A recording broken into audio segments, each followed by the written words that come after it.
All right. I'd like to begin by welcoming you all to the Climate and Media and Art panel here at Stevens Lounge at 1:15. I'd like to really quickly begin by just introducing our panelists. We have Kane, right here to my right, Matt Seybold, Alexis Rittenberger, and Chalfant. They'll be your panelists today. We're going to go down in about 5-minute intervals for their topic choices. We'll take questions at the end for any of them. Yeah, so I hope to hear some meaningful discussions today, and please do not be afraid to ask any questions you may have. We're here for a really broad and positive day of discussion, so please, let's begin. Hey, before we start, may I ask, this is a plea, especially for the students who know me in my class. I will give everyone extra credit, especially Edwin and Oscar, if you come closer. Just pretend you get extra credit in every class, and you even go one row closer, because it allows you to hear me and allows me to hear you. I appreciate it. While we're at it, we got a couple professors hiding in the back. I think y'all right? I feel like my glasses are foggy and climate change is hitting the interior space. No, it's actually, you're that far away. Thank you, Justin.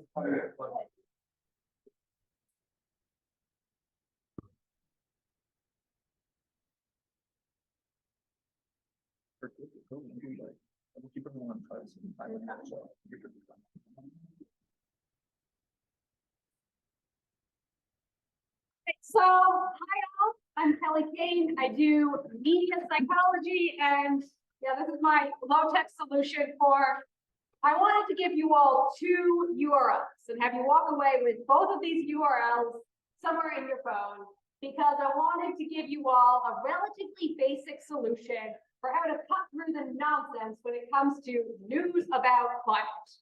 So first one, adfontsmedia.com. This is actually a really cool project by a group of journalists, psychologists who recruited several hundred people from all over the political spectrum, gave them a little bit of training, and set them to rating many, many news articles from many, many news sources. And they put together this great corpus of news sources based on their reliability and based on their degree of political bias.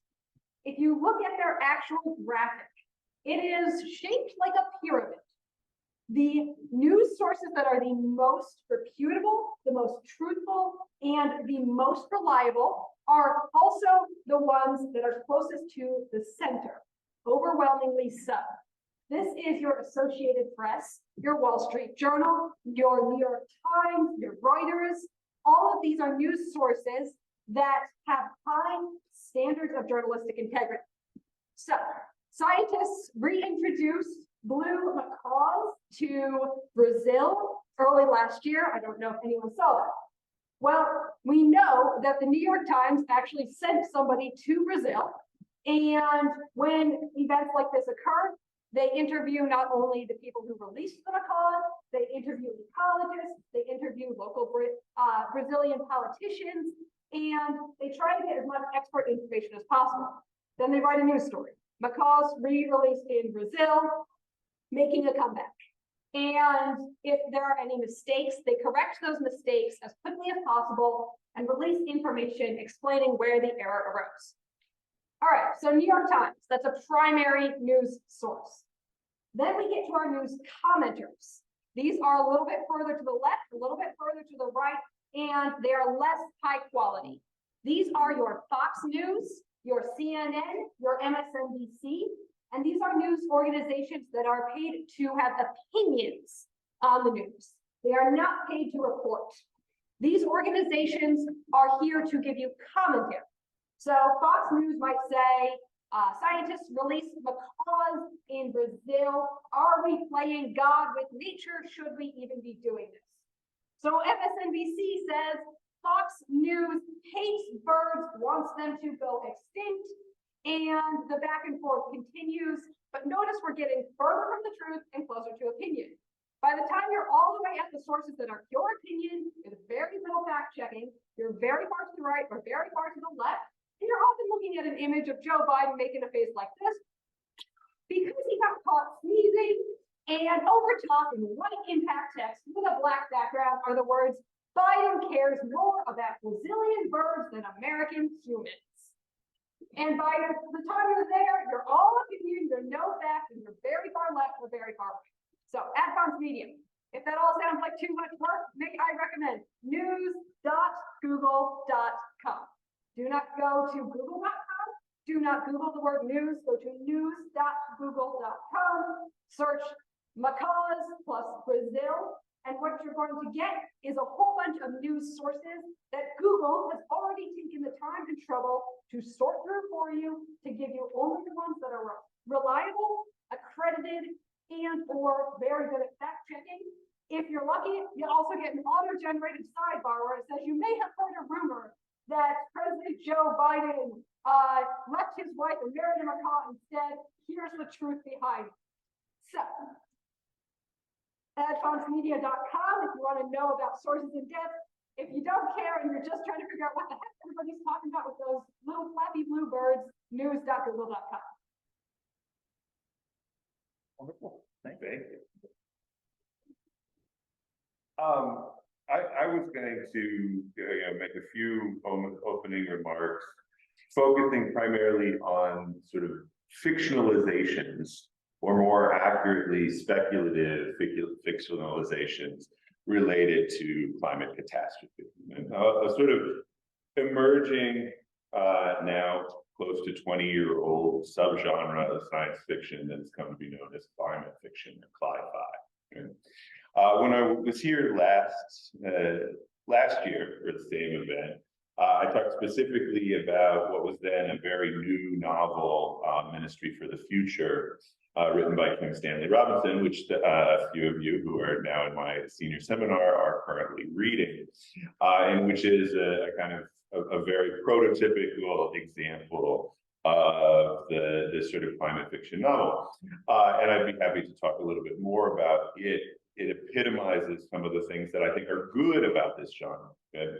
But I also want to acknowledge that this, particularly in this year, just since we last held the climate teach-in in 2022, we have seen a sort of escalation that climate fiction has sort of gone mainstream to a degree that it wasn't even a year ago. And I would give three particular examples of this, although we could talk about some others, but three examples of what I would characterize as climate fiction productions that are more expensive than any climate fiction production prior to that. Those are the Netflix movie Don't Look Up, the Apple TV series Extrapolations, and the HBO mega drama This Is Us.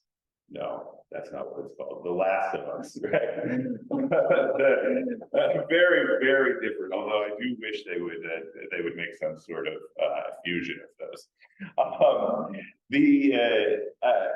And one of the things I wanted to acknowledge, right, is on the one hand, we can see this emergence of mainstream, big budget, large audience climate fiction as potentially a good thing.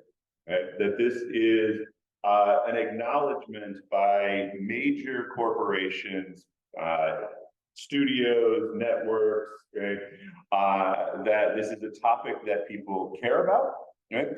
That they will go to theaters, or more accurately, they will subscribe to platforms in order to consume. That all of these productions did very big numbers, particularly, I think Don't Look Up had the biggest Netflix film premiere on record at that time. And The Last of Us is HBO's biggest premiere hit of the year. So it has already been renewed for a second season. And so you can expect both that these productions will continue. There will be undoubtedly sequels, successive seasons, so on and so forth. And also that some of these major American film and TV production companies are going to be doing more cli-fi in the near future, right? And so we are going to have a sort of subgenre of film and television that focuses on climate change or various versions of climate change that is likely going to be having hundreds of millions of dollars poured into it in the coming years. And I think there's a lot to be glad about that. Right, that these narratives are going to be mainstreamed, and some of the most prestigious networks and production studios are associated with them. What I do want to acknowledge, though, right, is there are some habits, perhaps insidious habits, associated with these representations. Right? And that we want to approach the mainstream depiction of climate catastrophe with a certain degree of skepticism as well, right? About how particularly corporate authors are choosing to imagine a future defined by change. And in the shows that I just mentioned, the sort of new shows, I see a sort of common thread, three common threads that I wanted to acknowledge, right? The first is that there is a focus on apocalyptic exceptionalism, right? On apocalypse only, right? That we are having a hard time imagining or representing a future that is not defined by the horrors, right, of climate catastrophe. And this is one of the things that distinguishes Ministry from the Future, I think, is that although it is filled with horror and it is filled with heat waves that kill 20 million, with floods that that make Los Angeles inaccessible, so on and so forth, it also offers us the possibility of a civilization that survives and flourishes. That is hard to find in other climate fiction, in other mainstream climate fiction, including the three examples that I just gave. Right? And I think it's really important, right, to imagine a future in which civilization survives, not merely imagine a future in which our choices now and in previous decades lead to the collapse of our society. The second is all of these shows, with the possible exception of The Last of Us, focus on people of privilege. Right? They choose to narrate the experience of climate change from a global north perspective and from the perspective of people who are so well off that they are somewhat isolated, somewhat protected from the worst effects. And this is a point that is made very dramatically by Amitabh Ghosh and others, right, that the global north produces over 70% of the world's carbon, but residences only 30% of the world's population, or 20% of the world's population. The global south, 80% of the world's population produces only 30% of the world's carbon, and yet, right, the global south, particularly South Asia and Africa, are most likely to suffer the greatest catastrophes due to climate change, perhaps starting as soon as the coming decade. And so, again, in all three of these shows, we focus on what is happening in Western Europe, in North America, right? That the relationship to the events, even though sometimes part of those events are the acknowledgments of major disasters happening elsewhere in the world, we are always seeing it through the eyes of Westerners, of citizens of the global north, and usually of people in positions of extreme privilege, politicians, executive boards, film producers, so on and so forth. And so this focus on understanding and looking at climate change only through the eyes of people who have power, who may feel powerless, right, but who have forms of economic and political power. This is another habit that I find a little disconcerting about the mainstreaming of climate change. And then the final piece that I think is particularly important in all three of these shows, right? There is a reluctance to acknowledge the elephant in the room, right? Which is fossil fuel corporations, right? That the single most impactful institutions when it comes to carbon emissions are fossil fuel corporations.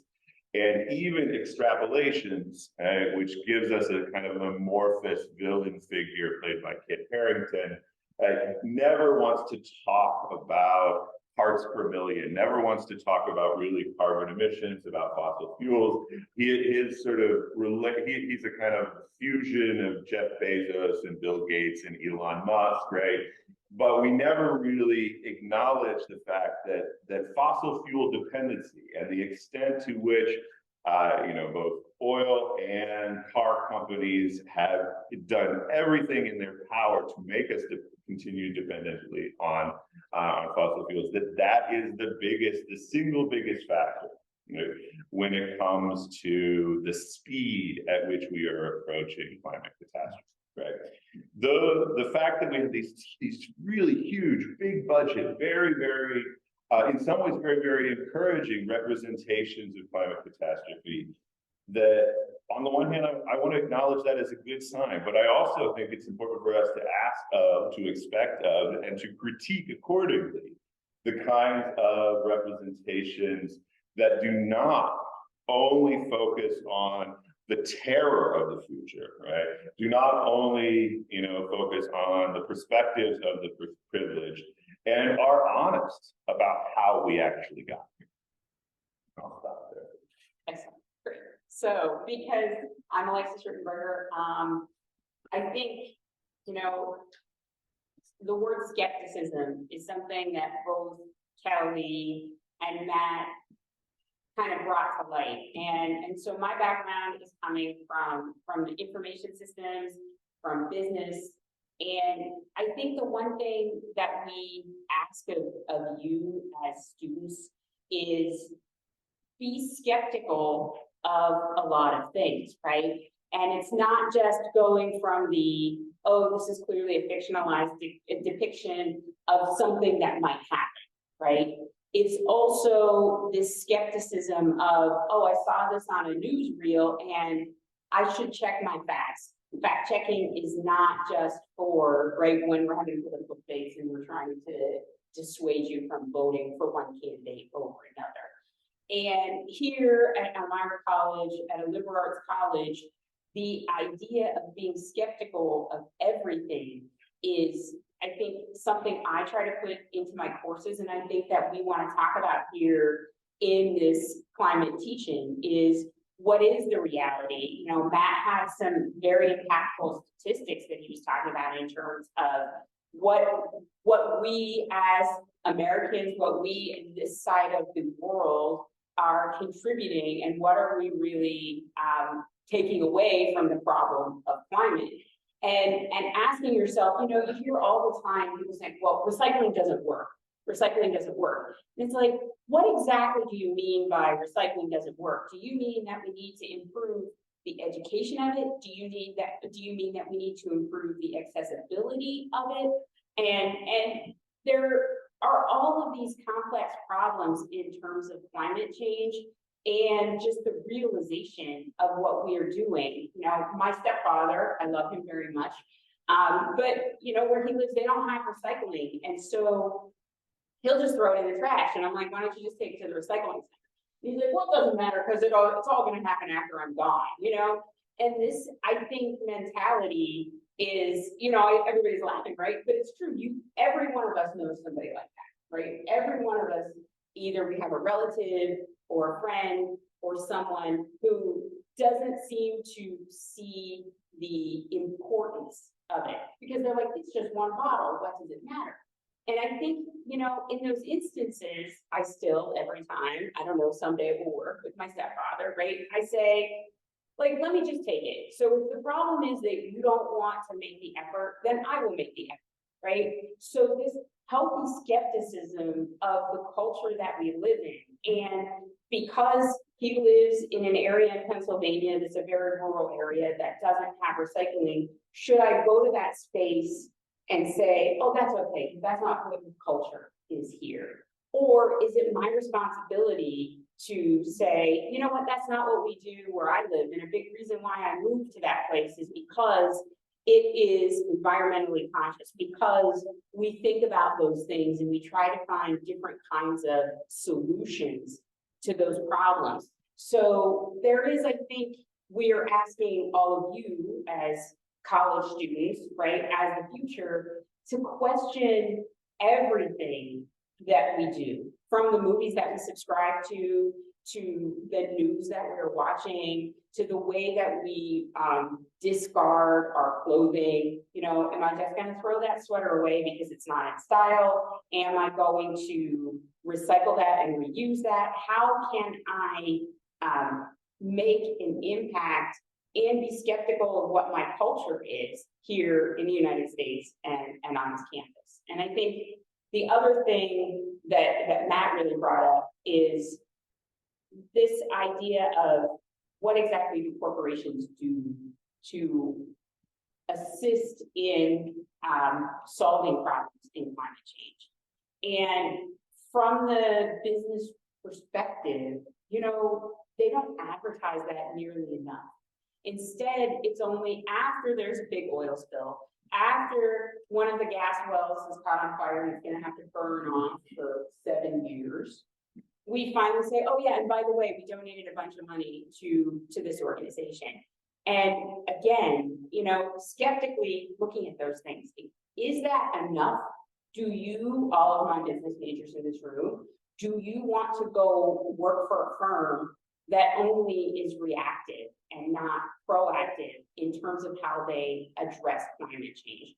Can we not change that narrative and say, why are we waiting until there's an oil spill? Why don't we work on actually preventing that oil spill, right? Because, you know, trying to get the United States out of petroleum-based resources is one problem. Trying to prevent disasters of that magnitude is completely another thing. And I think we, as Americans specifically, want to solve the problem like one solution, right? We want to make some legislature and that's the end. Like, we're going to figure that out. And instead of actually looking at all of our problems as the complex problems that they are, and breaking those into pieces so that we can truly respond to each of the pieces on higher level, then that will make a change in the climate. That's it. Vote. We got to vote. And I'm not in political science or otherwise. I'm just U.S. citizen, like maybe most of you. I don't know. I'm here at Chalfant, teaching the art department. Some of the Earl Academy. I also teach in FYS, and the theme, overarching theme of my class, and even classes, is art, design, and ecology. One of the, without pulling up the written.com or .org, you're allowed to take out your phone and write this down and tell Siri or put it in your head, but Years of Living Dangerously is a series that, and it's Years of Living Dangerously like we are doing right now, and have done. It's a series, I believe Showtime, and I've showed it some episodes to my FYS class, and I've never seen, and they weren't sleeping, I know, their jaws literally drop, and they're like, oh my, such in God, right? So they couldn't believe the information that was being fed to them, but this is based on fact, maybe some fiction, but they have all kinds of celebrities who maybe help you better understand, or you believe Sigourney Weaver, Arnold Schwarzenegger, David Letterman, and other people like that are giving you the information accompanied by scientific facts and scientists, biologists, botanists, and taking you on location around the world, India, Indonesia, Texas, all parts of the United States, and all around the globe.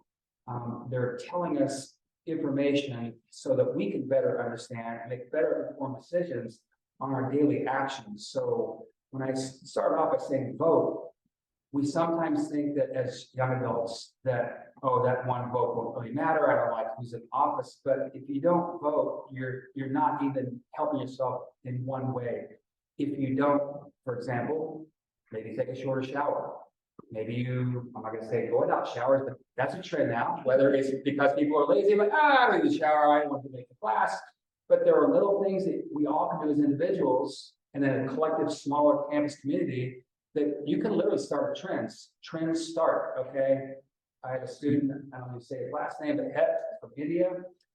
He was kind enough to come over and get a packet shop and scrawl some things on the pavers to do his little part. He's already posted on social media, said he has quite a following. He started this trend, he said this morning, where he's trying to bring in awareness to different kinds of abuse, animal abuse and human rights abuse, okay? So we're talking about global warming and climate change, but we're also talking about sustainability, equality, equity. So this is, I think it's, the world we're in right now, we're under this larger umbrella. I think ultimately the way I look at it is be kind, be sensitive, be caring, not just to your fellow people, to strangers, to Mother Earth, as esoteric or romantic or simple as that sound.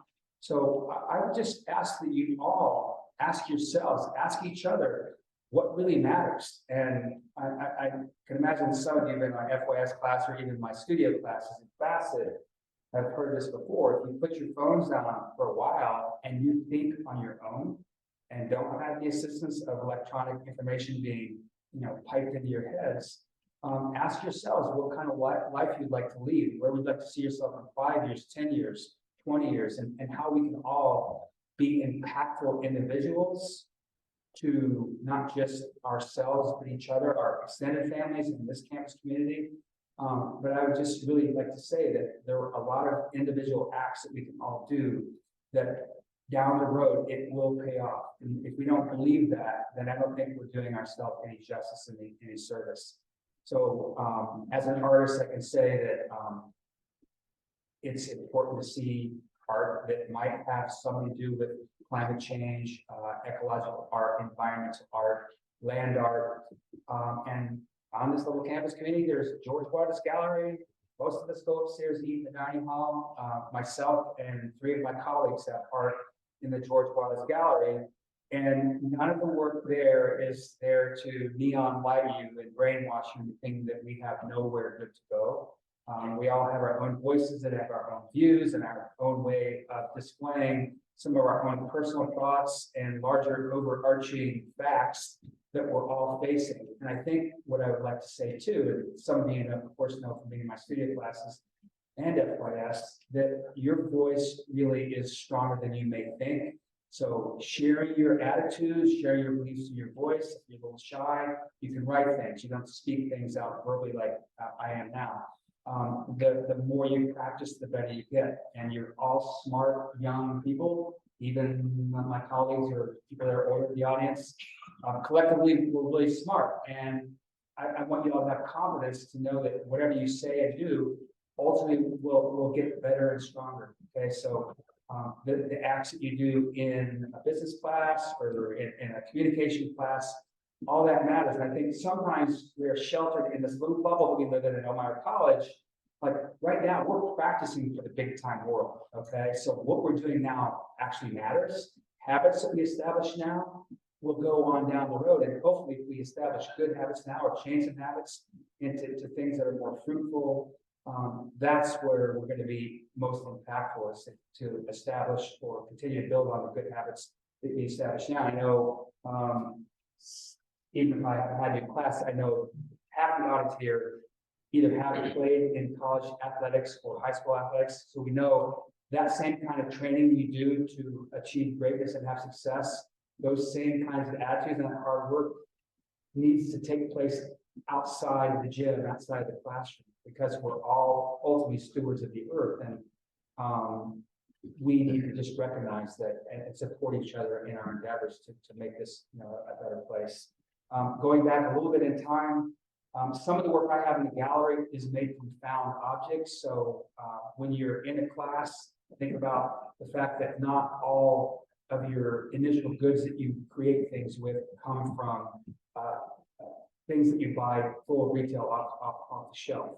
Things to be made from trash off the street, from natural goods. There are multi-millionaire practicing professional visual artists who are very successful, and they are impactfully changing the world that we live in. One of them is Mel Chin.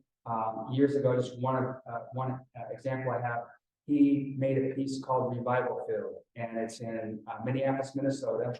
He came up with, along with help of a few scientists and botanists, came up with these hyperaccumulator plants. These plants were planted in a toxic waste dump. It's called Revival Field.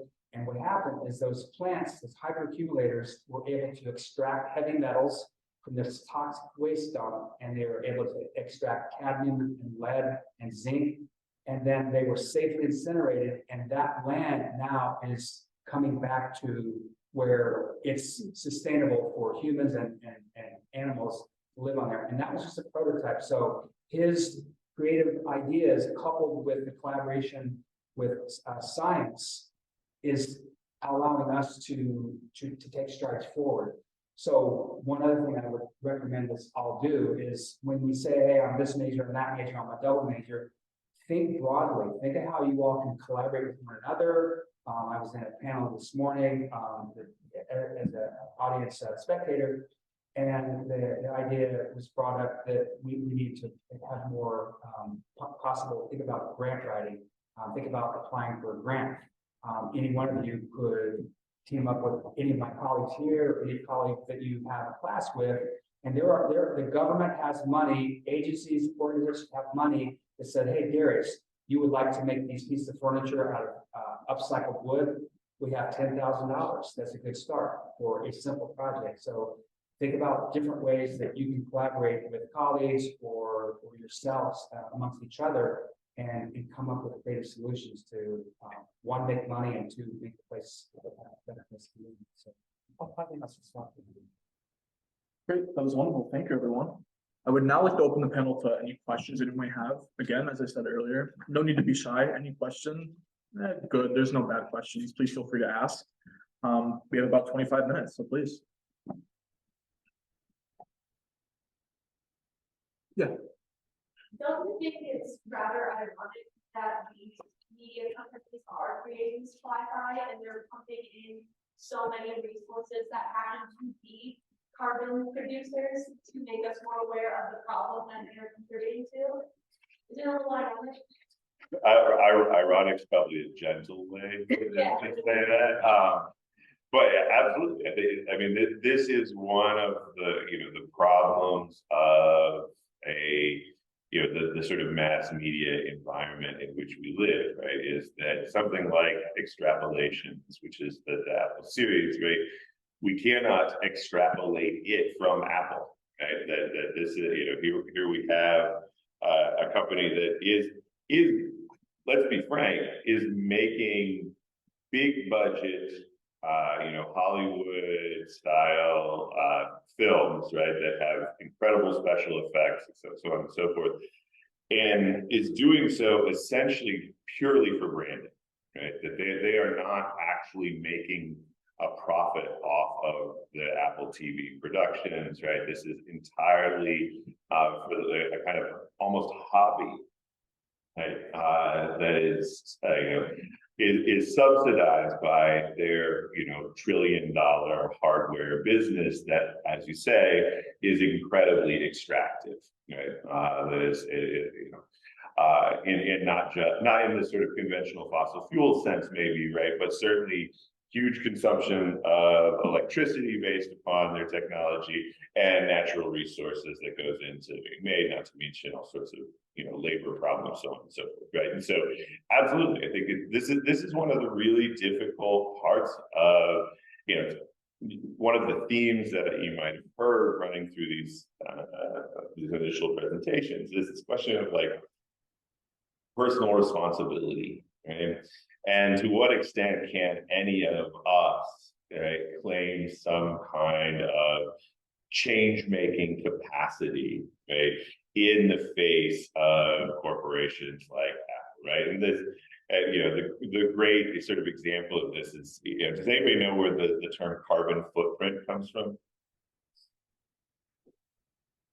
this idea that we all should be sort of laboring to reduce our carbon footprint. I mean, it sounds like something that maybe a think tank would come up with, a nonprofit, right? Climate activists. No, it's the product of British Petroleum. They came up with it specifically as a way of shifting the potential blame on oil companies onto the consumer, right? That you should be taking responsibility for whatever consumption you do, right? Not the fact that we have built cities around car travel, not the fact that many car and oil companies have bought up patent technology that had renewable energy potential, right, in order to slow innovation for cars that might run off of renewable resources, right? That there's, this idea that we should each take personal responsibility for the climate is one that has permeated, right, since the 1980s, right? And yet we are oftentimes sort of trapped within media ecosystems, resource ecosystems, so on and so forth, that we have very little capacity to change, right? And which are, working upon our, presumptions about how things work, what is possible, right? And so one of the things that I try to kind of grapple with that problem is sort of looking for opportunities to change the structure of feeling that we have in orientation to the world, right? And one example of this, it might seem really kind of trivial, right? But there's been a lot of news about Twitter recently, right? Are any of you on Mastodon? Have you heard of Mastodon? So Mastodon is one of the Twitter alternatives that has launched in the last year. It's actually been around for longer than that, but its user base has grown exponentially since Musk took over Twitter. And one of the things about Mastodon is it is a federated social media system. There's no sort of precedent quite like this, right? Where there is no Mark Zuckerberg, no Elon Musk, right? No headquarters in Silicon Valley or New York City, right? But rather the infrastructure for Mastodon is spread out amongst its users, right? And so, for instance, the Center for Mark Twain Studies has a Mastodon server, right, where we host a certain number of accounts, right? And the entire infrastructure of Mastodon is spread out through sort of user-subsidized accounts, right? People who are paying, $15, $10 a month in order to support, a small base of users, and all of those are linked together in a network that resembles the social media giants, right? And it doesn't work quite the same, right? There are some deliberate choices, no quote tweeting, things like that. There are some other things that are, just won't seem quite like the networks that you are accustomed to. And yet, right, the control over your information, your data, and your privacy, right, has come back to you or to people who you have a direct kind of relationship with, right? And so you're trading, right, some of the sort of sleek functionality of something like Twitter for a greater control and a greater diffusion of power, right? And that's one of the questions when it comes to sort of personal responsibility. That's the kind of thing that we may have more opportunity to think about, right? Is when you are making choices about massive platforms that we all are to some extent beholden to, right? Are there sort of gradations where we can look that, yes, Twitter might be slightly better than Facebook ethically, right? And Google might be slightly better than Twitter, so on and so forth, right?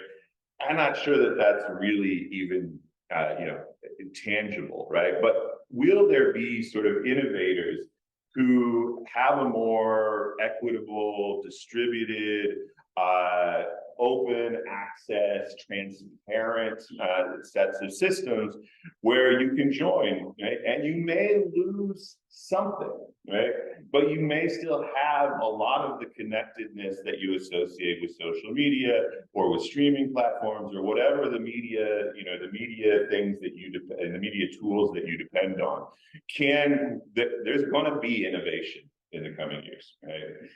I don't even necessarily like those words, but there's going to be new entries, right? And in some ways, they will be inferior, right?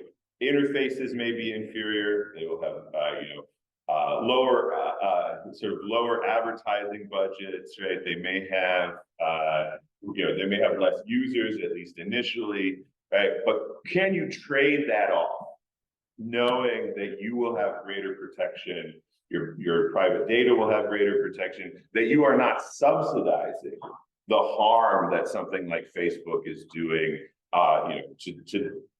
to political systems all over the world, right? And those are the kinds of personal choices that maybe we can start to think about, right? Like little trade-offs of our comfort, right? Of our efficiency, right? And our pleasure, right? In order to interact with companies, platforms, technologies that are not purely extractive, right? That are not just profiting from our attention. And I think also, in information systems, we talk a whole lot about technology as the solution.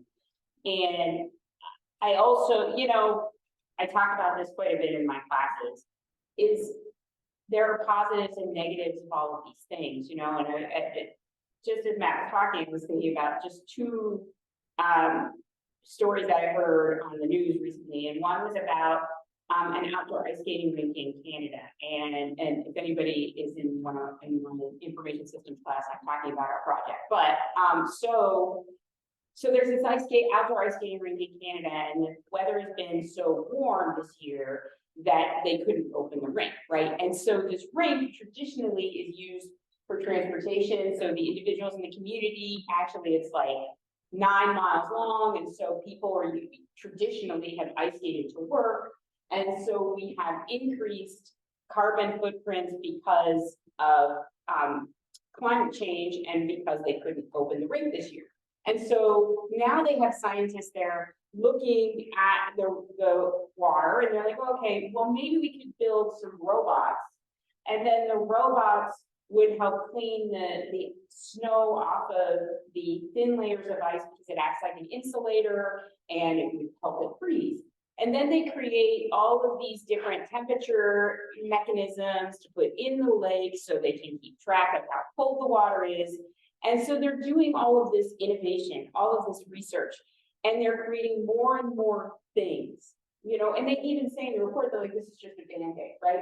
We do not foresee a time when we can create a technical solution to this problem. And so our community is losing not only this mode of transportation that we have used forever, but also, it's an attraction. There are hockey teams that come play there. There are all of these people who come to this area. So now they're losing tourism, and they're losing this opportunity and this niche they have in that community. The other thing that I heard recently is they were talking about, this explosion of the desire for heat pumps in your home, right?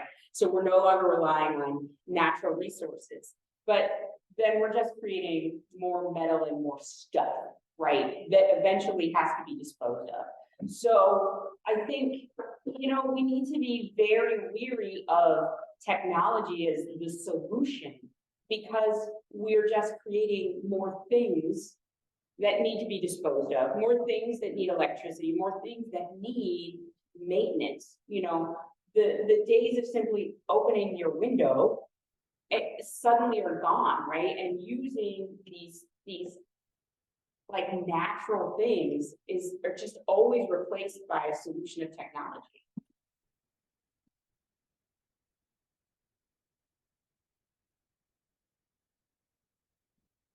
So online, I've been seeing not a lot of media coverage on like the shale derailment in Ohio, and then also the Alaskan like oil drilling. So my question is like, how does the public like get more of that information to themselves? And like, you vote for people that you think aren't gonna pass those bills, but then they pass the bills.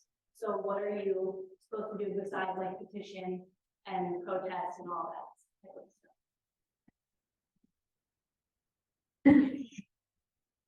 So I would say, do not underestimate the impact of a custom written email to a congressperson. So coming at this from a psychology perspective, there's a ton of research showing I say something that's a microaggression. Matt says to me, hey, that was racist. My immediate response in the moment is going to be, well, no, it wasn't. Screw you. My response 1 day later is going to be to not repeat what I said, to regret what I said, and to have changed my mind. And so I think there can be an underestimation of the impact of having actually had the courage to say, hey, what you just said was racist. Same goes for climate. So I think people underestimate the impact because we do not see the impact. I do it all the time. I handwrite emails, again, not using forms, but actually trying to just express my thoughts, going, here's this bill, here's why I care about it, here's who I am, thank you, have a nice day. And I think the temptation to say, nothing I do matters, it's so real. But an email or a phone call to a politician has more impact than we estimate. This is, it's specific to the derailment question, part of your question, but I think a massively underestimated factor in the troublesome media environment we now occupy is the decline and in many cases demise of local media. Right?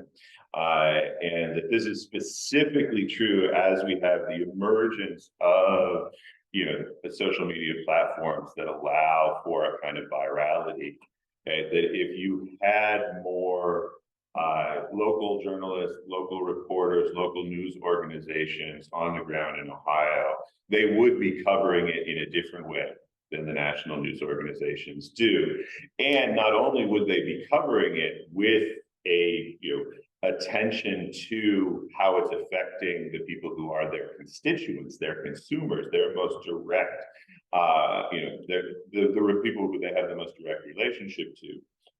But because of the existence of social media platforms, though that coverage, that local coverage would be getting amplified, right? And to some extent, right, when we have something like a school shooting or a natural disaster, a train derailment, right?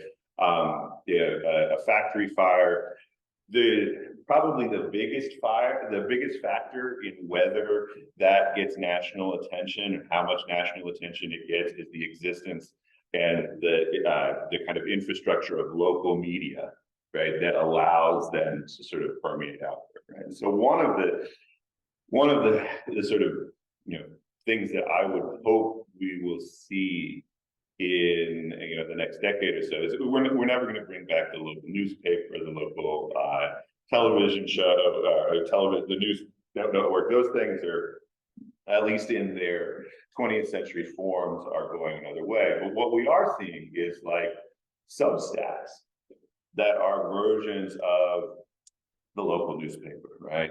That are not doing this sort of, Matty Iglesias, Nate Silver, Matt Taibbi kind of thing, trying to sort of build a personal, an international personal brand, but are literally, reporters.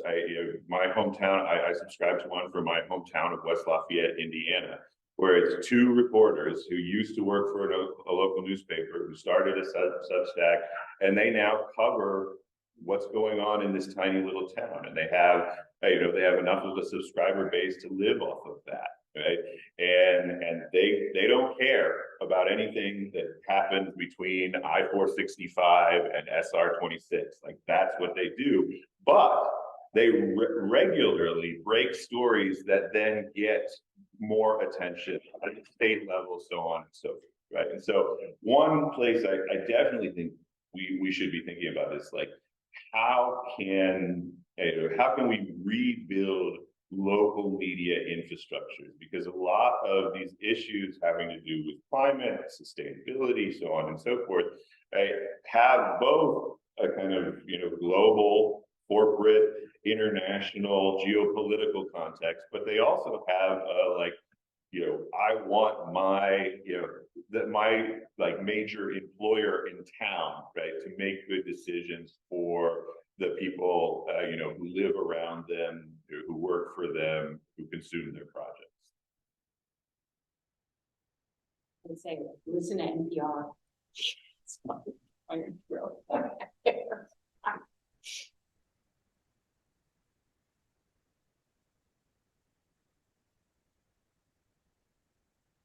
So I guess we have a representation of media, we have art, we have literature, we have business, psychology, media, communications, everything.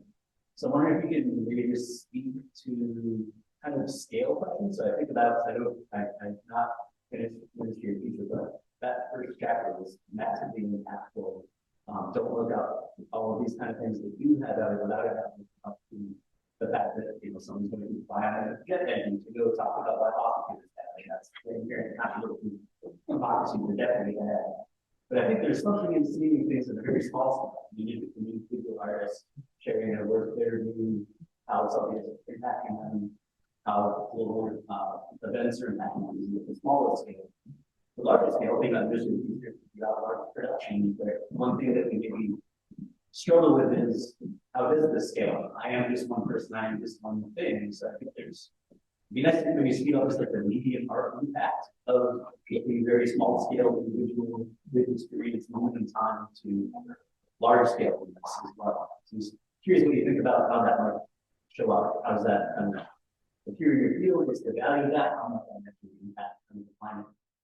I can just say from my own experience, this goes back some years, but I did my graduate work at the University of Notre Dame, and I rode in my bicycle one day, and I saw some attractive, interesting looking people with that. The way they were, these fluorescent light tubes were coming out of the trash bin diagonally, and I didn't think, hey, where are those headed? The landfill.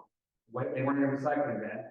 And this was in the early 90s, and I pulled them out and started collecting them until I had hundreds, and then like they were getting into thousands. And I was just going to do this massive installation to try to prompt change in the good old University of Notre Dame, who prides himself on social justice.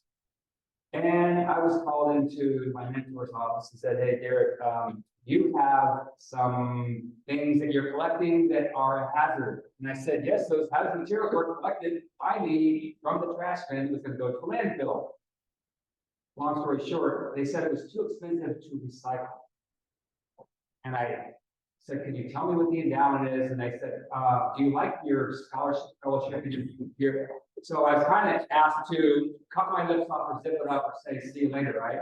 But what did happen, they started up a recycling program based on that single, that collective activity that took place over the course of months. And what I did is I presented mathematically, imagine that. I went around the buildings, and they have several buildings with several floors, and a lot of light back then was fluorescent light tubes. So I did the math, and I calculated the lifespan of fluorescent light tubes. And by the way, why do we have these lights on? Sidebar. Okay, so so that small turned something which now is a thing. It's just the way it works. So that's not on a global scale, but they are, an international company or brand, if you will. So I mean, there are things that if we have this, hey, I need to do something. Sometimes it doesn't work out the way you want to. Sometimes it doesn't better than you ever thought. Right? So I think sometimes if we think something can be impactful, trust your instinct. They say trust your gut, because you all are smart people, and it takes us all. All it takes is one person to come with that, call it a good idea or something, a good act. So that's what I can say. Like how one individual could maybe change something for the better. I think, thinking about your project, like, what would the university have done had you brought that installation to life. I did it on a small scale. Yeah. It was applauded, but initially it was, we needed to kind of cover that and not bring light to it. No pun intended. Right, but, I think that impact too, either way, you were going to get the message across, had you achieved like Sure. the full scale installation, then the university would be, you would have to shut it down. Sure. Yeah. If I could actually connect that to the idea of Apple. Send the message that it's profitable to care about the cloud. Give companies the impression that you'll like them better if they show that they are actually caring about the climate and they're putting their money where their mouth is, because that's going to impact change. On that note, that was wonderful. Thank you all.